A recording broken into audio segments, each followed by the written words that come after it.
Due to following CBS School Break Special, Magnum PI will not be seen today. It will be broadcast tomorrow in the regular time period. Word Balloon is brought to you by the League of Word Balloon Listeners.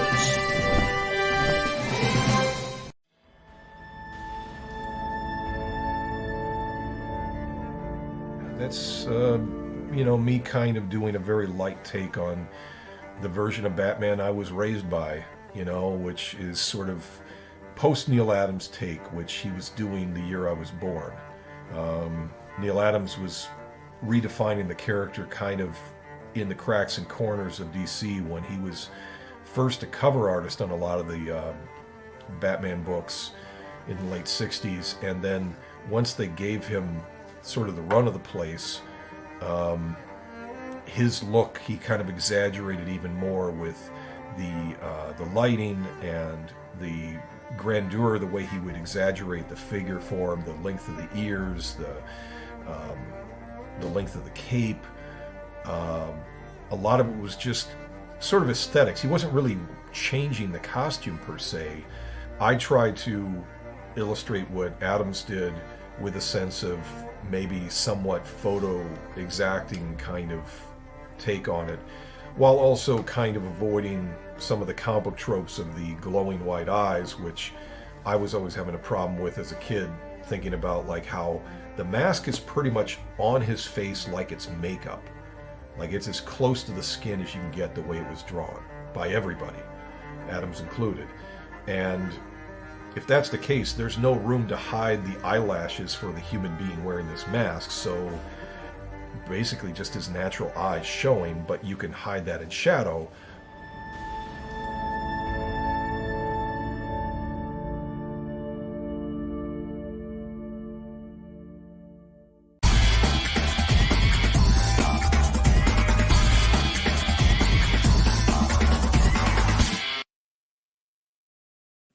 How we doing, everybody? Welcome back. It's Word Balloon Live, the comic book conversation show. John Suntress here. Happy to welcome from Zenescope Entertainment, Joe Brusha. Welcome, Joe.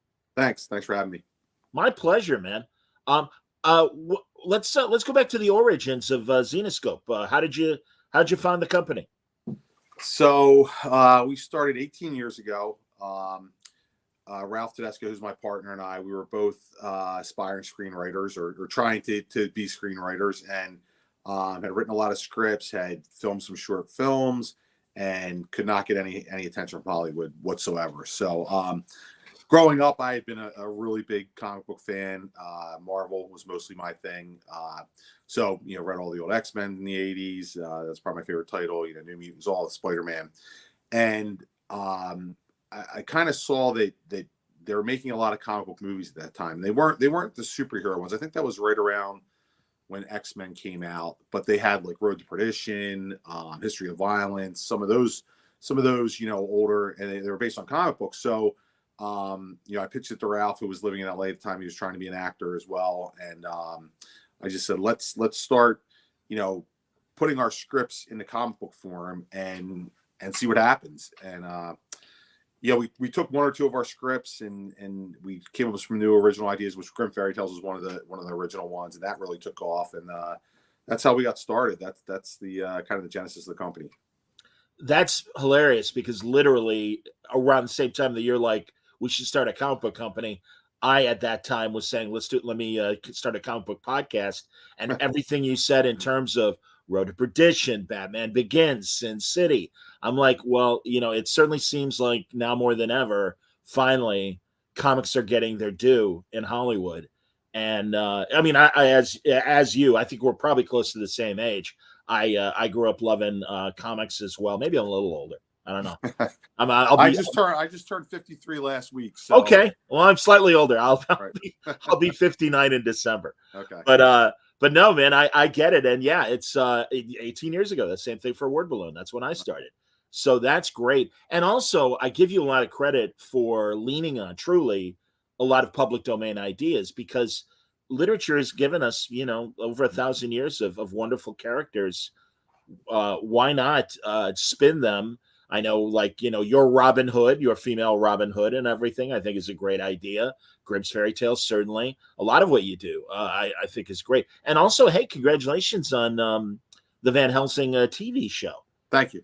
Yeah, that's great. Now, has that wrapped up? That it was is wrapped up. Yeah, it's wrapped up. It's it ran for 5 seasons. It's been done for a couple of years, but it had a nice long run. It wasn't exactly true to our story, but it's good. It's good to get that stuff out there. And I think going back to the public domain stuff, that was never really our plan initially. It's funny because we wanted to tell our own original stories, which we had a couple come out, but they just weren't as successful. So we were like, got to go where the money's at, and the public domain stuff was doing really, really well for us. So that's kind of so we expanded that. We continued to do more public domain books. We're finally, after 18 years, starting to come back a little bit more to our original projects back then, and you'll see those being released over the next year probably. Sounds great. Yeah. Okay. Obviously you guys are known for your covers. Sure. And that's, hey, listen, I think that's great. Here's 2 examples. And certainly on the right, kind of more of the provocative, let's say. Yeah. Covers. That's cool. Again, do you now in today's environment, I mean, I have to ask, do you get pushback? Sure. Do you get a little? What's interesting is I feel like we're getting less pushback now than we did 5, 6, 7 years ago. Part of the reason is there's a lot of copycats out there. There's a lot of people doing the sexy covers like we do. Sure. So I don't know if that's made it more acceptable. I don't know. But I have not really, and maybe I just have a little more of a deaf ear at this point, but we've not gotten a lot of pushback recently on any of the covers that we've done that I've heard, that I've seen.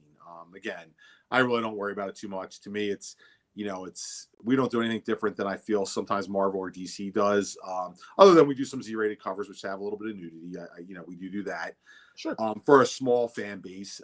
But they put sexy girls on their covers. We do the same thing. Why we would get pushback, I don't know, but that's fine. I don't really care. Yeah, honestly, man, I'm a big fan of going back to classic pinup art, Vargas and Gil Evgren and those kind of artists that did that stuff. And I really do think that is part of visual art, and especially comic book art. God, go back to Matt Baker and those Phantom Lady covers of the Golden Age. I don't have a problem with that. And again, it's a cover, and again, sexy girls selling. That's, hey, Definitely. Yeah, even Sports Illustrated is still doing the swimsuit issue. Of course, yeah. And I think in our society, for some reason, in America, we kind of stigmatize. We're big on violence, but we stigmatize sexuality a little bit. Whereas, like in Europe, they don't care. Yeah. So, and it's, to me, it's I've never really worried about it. If it sells, and then some of the guys who are doing stuff now go a little bit too far, I think. But I have no problem with it. And also, the variant cover market is still thriving, which I'll be honest, I'm not a variant cover buyer, and it does surprise me. Although again, it's a visual art, and I do get that people, want those variants and stuff. How many, like, do you does it depend on the comic, how many different variants you do, or is it standard for what Zenescope puts out? So we have kind of 2 different programs. So for the books that are published through Diamond and that we consider reader books, we do 3 or 4 covers, but they're one of them will be a pinup, one of them will be kind of like an action.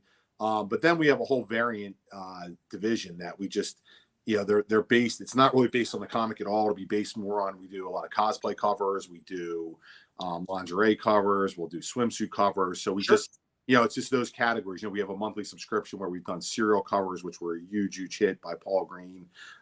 So we really kind of roll out a program every year with, 10 to 12 different categories that we do either monthly or bi-monthly. Cosplay covers, I think that's really interesting. And again, what's been happening within the last 10 years with cosplay, I think it's been amazing. Do you have a group of dedicated cosplayers that you go to for your cosplay covers? How does that process work? So we don't. So when I say cosplay covers, we'll have our characters cosplay as whoever on the cover. But I see. So they're not physical photo covers.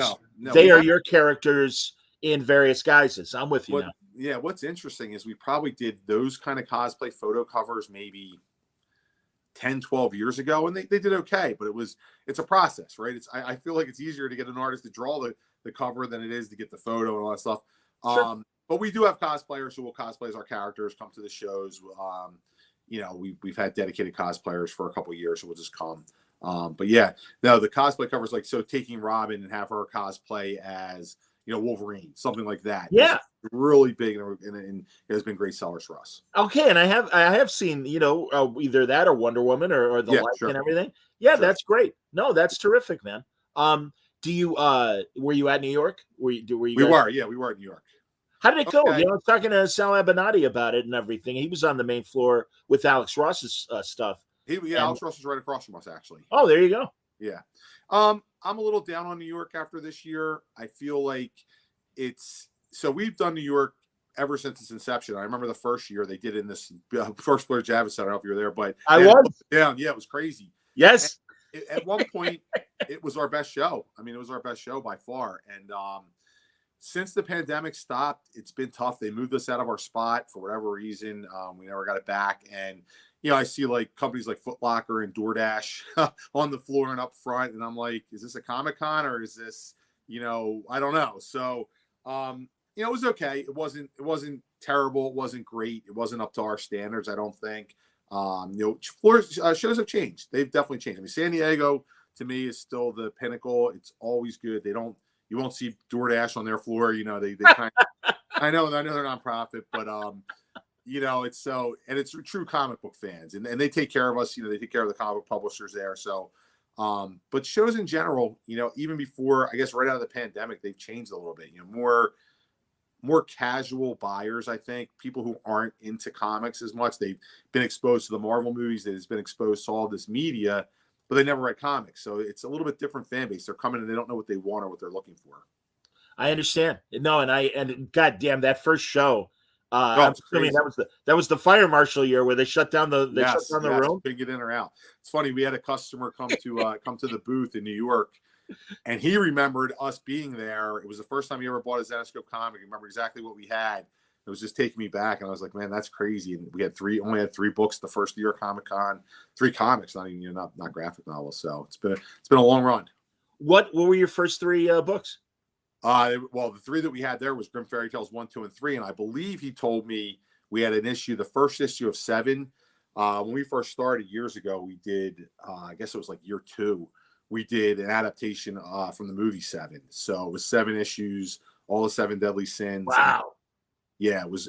It's hard to find now. And I was telling people at the show, the graphic novel goes for like $700. There's very few of them out there. It's a hardcover. So yeah. Was that a tough license to get to adapt as a comic? I mean, 7 was not. It's funny because we approached New Line Cinema, and somehow I think I just made a call to their licensing division, and I got a really, really cool, good person on the phone. Like, we want to do 7. They're like, okay, yeah, but we want you, at the same time, they wanted us to do Final Destination. So we did a Final Destination graphic novel, and it sold okay, but we got a Circuit City deal. So they put the Final Destination graphic novel came in, I don't know, 100,000 copies with the movie. And that was one of the things that really kind of catapulted the company, because it was a big payday for us at that time, got us a little bit of capital to expand.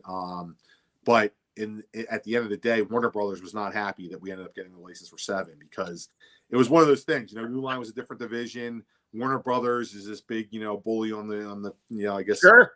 And in the schoolyard, and they were like, you gave the license to this this nothing publisher who just came out of nowhere. And so those 2 books helped us make our mark, and get a little bit of a foothold in the kind of the direct market industry. That's terrific. It's interesting now. It's funny when I go to the movies today. It's pretty obvious that well, first of all, I'll go to the movies and I'll look at the rest of the marquee. And I'll admit, I'm not a big modern horror movie guy. And that seems to be the one genre that nothing will hurt it. I mean, it continues to chug along. God, and especially companies like A24 and Blumhouse and what they're doing on shoestring budgets and having big hits and everything. It blows my mind.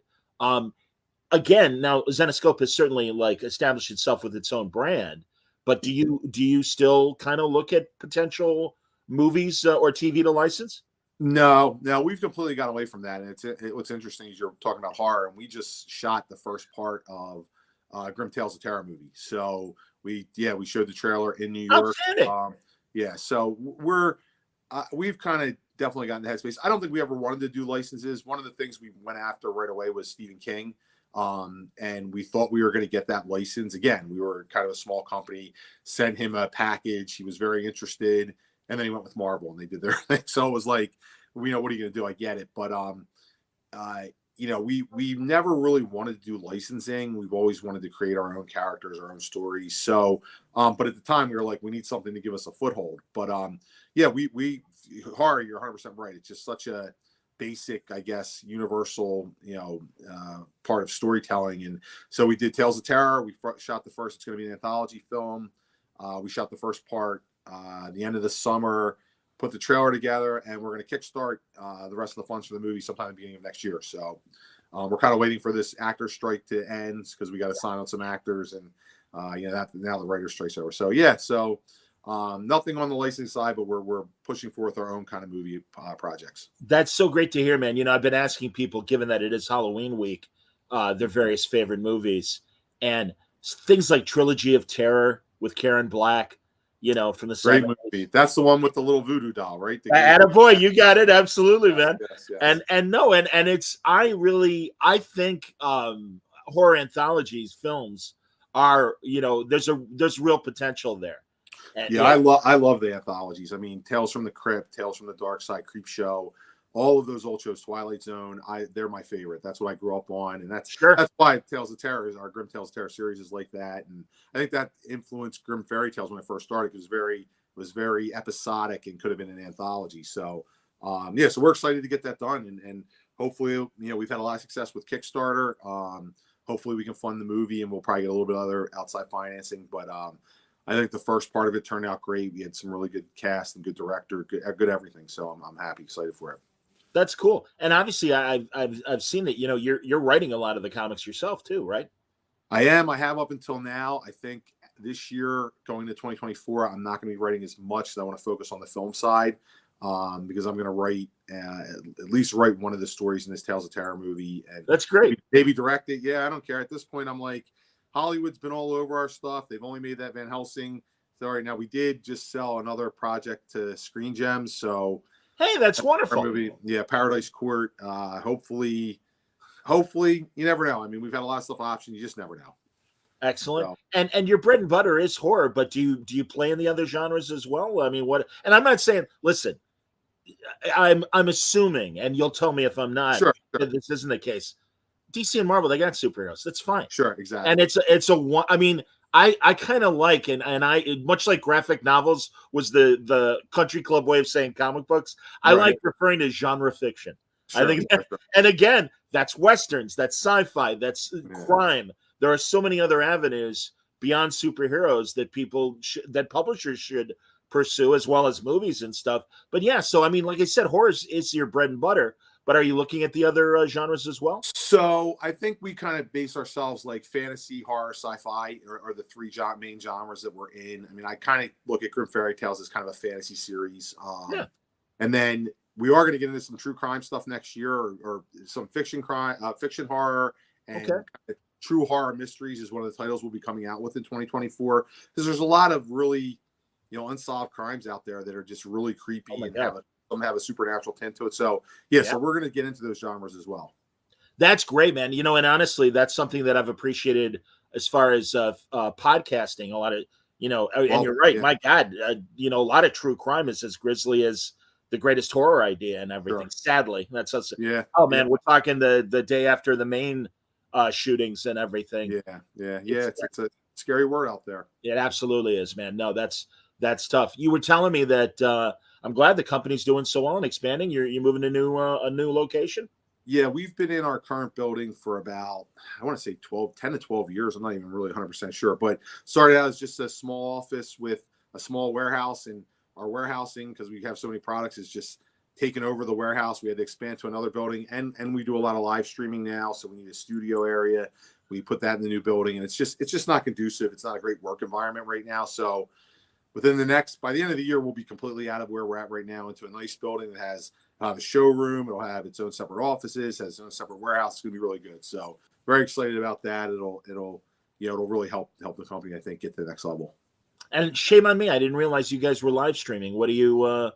Like I said, we'll have a VCon on tonight. So when the pandemic started, show stopped, and they were a big part of us getting new customers and business. So I don't know, somebody in the office had the idea to do a VCon, do a live stream VCon. And during the pandemic, that was gangbusters business for us. I mean, it kept us going really well. So we've continued it afterwards. And instead of we used to do 24, 25 live conventions a year. We've cut back to 8 to 10, and we do a live stream convention, once a month. And we just sell our products, have some interviews, do some stuff. And it's been great. It's been good. We want to expand it. We used to do a couple different other shows, but personnel and time in the studio really has kind of held us back from doing more. So it'll be good to get into the new building and have a new studio and be able to do some more. Seriously, Joe, it's like we got the same mind, because once the pandemic started, for years, Word Balloon was purely audio.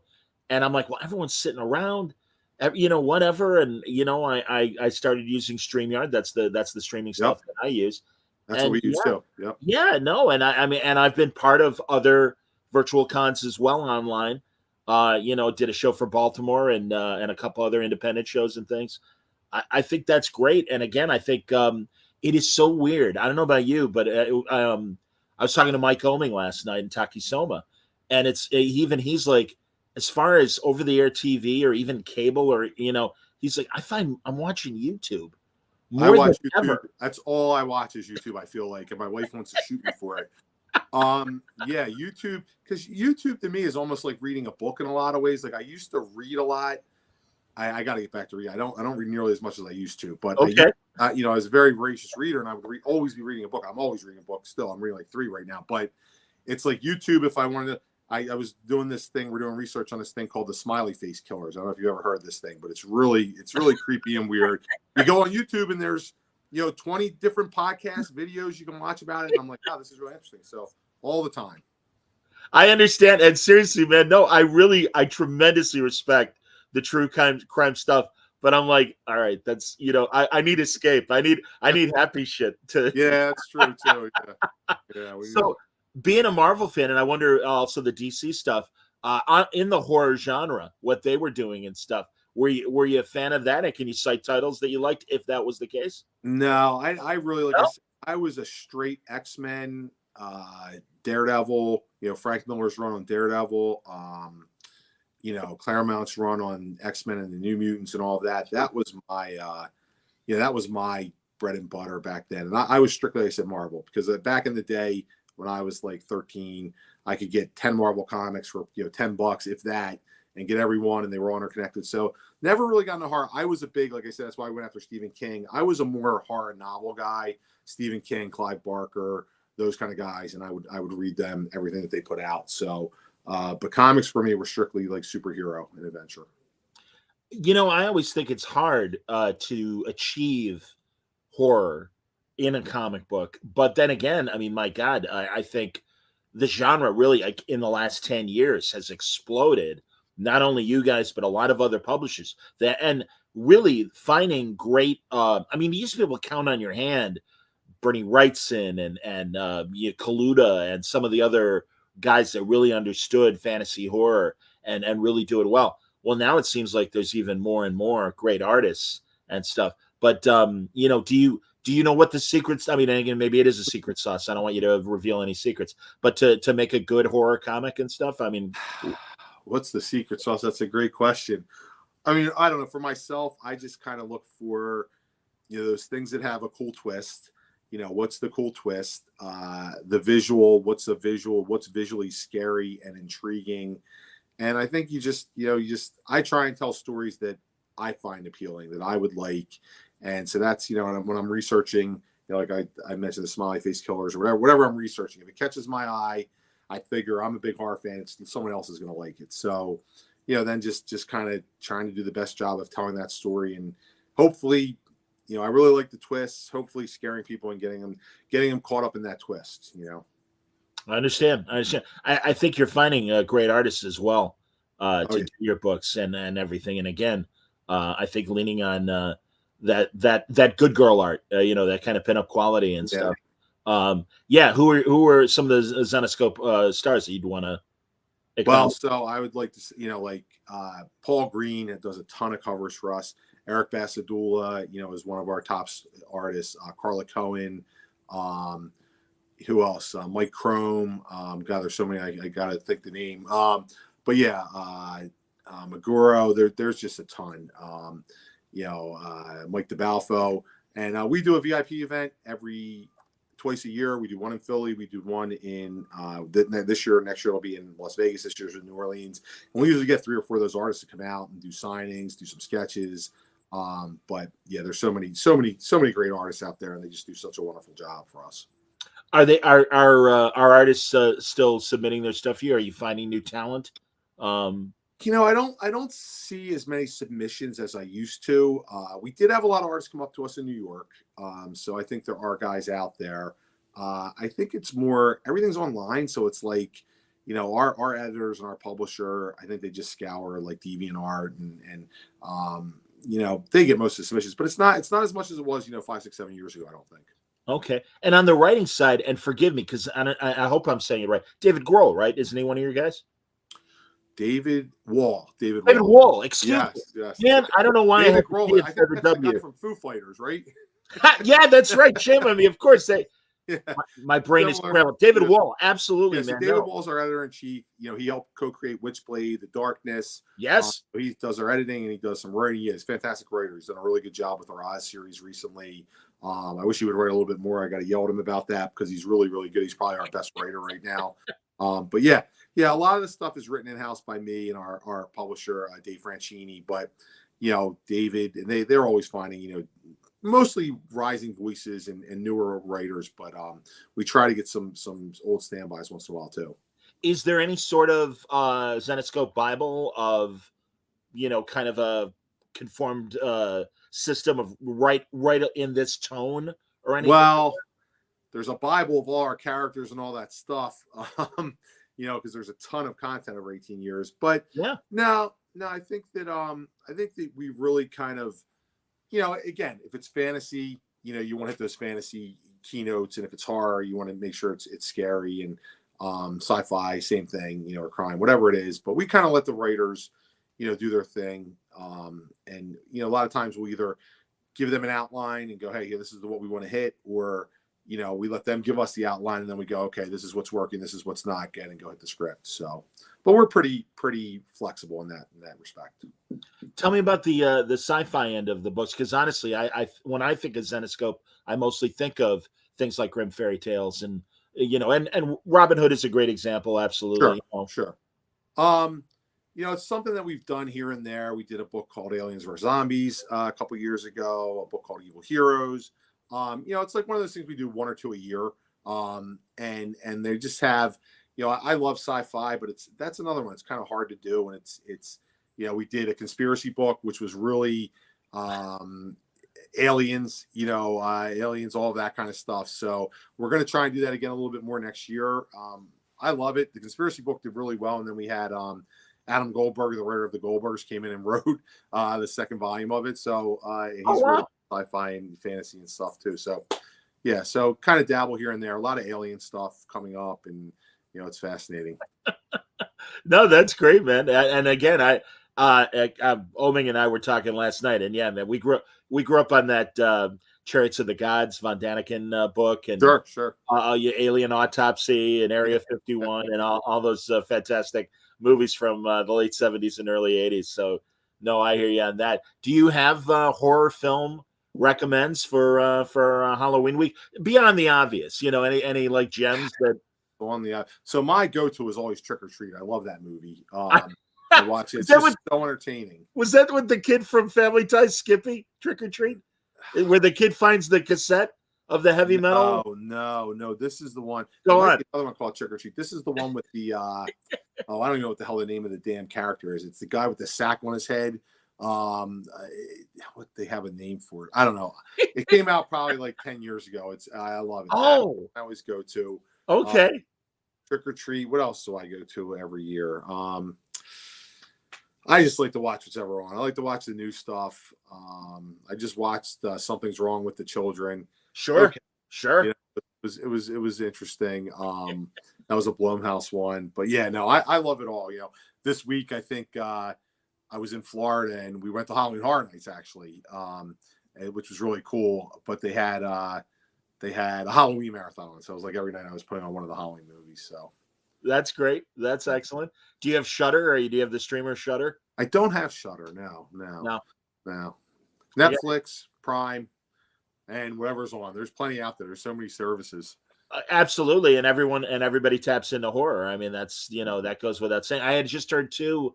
I haven't watched it yet. An Edgar Allan Poe show that and I'm trying to remember. It's not Pit and the Pendulum. I can't remember which title of Poe's they use, but essentially it's almost an umbrella for a lot of Poe ideas. Oh, that's cool. Yeah, you don't know what channel that's on? I want to say Netflix. Okay. But yeah, and again, that's the other thing. My God, there are so many streamers. Yeah, there's a lot out there. Yeah, absolutely. No, that's cool. How about Svengoolie here in Chicago is a good friend of mine. Yeah. And, have you had the chance to meet Rich? And I've never met him. No, but I've seen the show a couple times. Did you have a horror host when you were growing up? Was there a local host like that? I don't think so. No. What town did you grow up in? I grew up right outside of Philly, same place where I'm right now. Okay. Yeah. So I just remember, again, watching HBO. I feel like Creepshow was big back then. Tales from the Crypt was big. Because Tales from the Crypt was a TV series, right? Was that right? Yeah, like TV series that ran on HBO, I believe, or one of those shows. It was HBO. No, you're absolutely right, and yeah, kind of obviously, EC Comics was very much in there. The Crypt Keeper and everything. Great puppet. One thing I saw on YouTube, which is interesting, I haven't started listening to it yet, though. But I also remember now this was. I don't know why I got into it, but I would listen to the old radio programs. Joe, you've hit a vein. All right, go on. But I just remember listening to them, and then I was going through YouTube, and they have them back up on YouTube now. Haven't got a chance to listen to them, but I remember, The Shadow was one of them, but then there was also, they did a lot of like Telltale Heart, the Edgar Allan Poe ones, and they were excellent. They were just done so well. So I want to go back and listen to some of those. And that was when I was probably pretty young when I listened to them, but they were really good. Me too, man. Again, the Mercury Theater, Orson Welles, they all know about War of the Worlds, which is fantastic. Yeah. But he did an adaptation of Dracula that the Mercury Theater did on the radio. That's terrific. Donovan's Brain is an Orson Welles two-parter from the radio show Suspense, and they made a movie of that with Lou Ayres in the 50s, and it's an industrialist who gets critically wounded, and a scientist saves his brain and keeps it in a jar, but the brain probably a long time ago. We used to have a show, Creature Double Feature, and they played all of those old movies every Sunday. Oh, sure. Watch those, yeah. Absolutely, man. But no, there's I've actually been compiling a list of old radio horror because it's cool. Really, oh my God, Lights Out, a great series, and there's one episode called Cat Wife where this very mean woman slowly becomes more and more like her cat, drives the husband crazy. Adaptations of Ray Bradbury stuff on shows like Dimension X and X-1. And I recommended Marionettes Incorporated as a great, thing. And, God, and especially now when you think of all the kind of human-looking robot movies of these days and stuff, hell, go back to the 50s. And way ahead of time. Pretty cool. Or Brave New World, the Aldous Huxley story. In the 50s, when TV was finally happening, in some ways it's too bad because radio, from a sound standpoint, was getting very sophisticated and really inventive. And from Gunsmoke sounds like it's an 1800s documentary. I mean, it sounds like they had a microphone in 1880 or whatever. But for Brave New World, just these really interesting and sound effects, but also that's a disturbing sci-fi story. Yes. And it really, I mean, again, in 50s radio, I was stunned at how much it really freaked me out. And this is your Ozzy and Harriet era of clean entertainment and stuff. Right. I don't know how the hell they got it past the censors, but maybe they were paying attention to TV back then. Yeah, probably. Like mid-50s, and oh my God, it's like, it really is creepy. And Aldous Huxley was still alive, and he gives kind of a pre-story narrative saying, oh my God, if I wrote this today, I would have, I said it 100 years in the future. Now with the way society's going, maybe it's 50 years in the future. Right. And it's like, Jesus Christ, this is some disturbing. I'll have to go back to that. Yeah. There's a lot of good stuff out there. Yeah, Suspense, the Witching Hour, and the one with the creaking. Well, did you, as a little kid in the 70s, or maybe early 80s? And again, I know I'm a little older than you. The CBS Radio Mystery Theater. I don't remember. I mean, I have like these. It's got so long ago. I remember listening to some of this stuff. Maybe, possibly. Well, it was new in the. It started in the late 70s and it ran to like 82. Okay, I want to say, and I'm sure I did. Yeah. Oh my God! And it was depending on the city you were in. Some places it was 7 nights a week. Yeah. And it was this great hour-long, brand new. The guy did Inner Sanctum. Hiram Brown. That's the Creaking Door old-time radio show. He brought it back in the 70s, and he had, my God, Fred Gwynn, Herman Munster was a regular voice on that show, and a lot like oh God, I can't think of his name now. Third Rock from the Sun, the main star. You know who I'm talking about, John Lithgow. John Lithgow, yeah, a very early acting role for John Lithgow, like 80 or 81. No, they have great voices, great actors and stuff. Yeah, so. There's something cool about like being in the dark, listening to these things, and you're getting ready to go to bed or whatever. It's much different from TV. It was pretty cool. And I'm glad to hear that you're getting into movies. A lot of the publishers are getting into audio drama as well currently. Yeah, we've thought about that too. We've had a couple people approach us about podcasts or doing audio, and I think at some point I listened to the first volume of Sandman, which obviously they have. That's a huge production, and I forget who the main Magneto is one of the guys. Can't think of his name, but it's excellent. So those things are really cool. It's great to listen to in the car too. When you're driving, it's something I do all the time. No, I'm the same way, man. And honestly, too, you're right. I mean, big companies are really getting involved in doing very sophisticated productions, but really on a shoestring budget. You can really do effective audio and everything, because it's great to have the name actors do things. The audio adaptation of World War Z is so good, and I mean it really and they got high powered actors to do it and stuff. But there's a lot of really good voice actors out there that aren't household names. Right. Sometimes that's even better because then you believe the character even more. Yeah, it's just about getting it out there. I think getting it out there and kind of there's so much. Again, how do you make sure you're hitting an audience? 100%, man. Very, very cool. So what? Are there any current titles you want to talk about as far as what's going on at Zenescope? So, the big thing today, we're launching a Kickstarter at 4 p.m. So, since I'm here, I might as well talk about it. We're doing a Wonderland trading card series. We did a Grim Fairy Tales trading card series last year, and it did great. So I think we're pretty much sold out of it. It sold great on Kickstarter. So 4 p.m. today, we'll be launching that. What titles? I'm finishing up a run on Robin Hood. You showed a cover of Mango and the Bunny Man. That's been a great hit for us. Yeah. It's a lot of fun.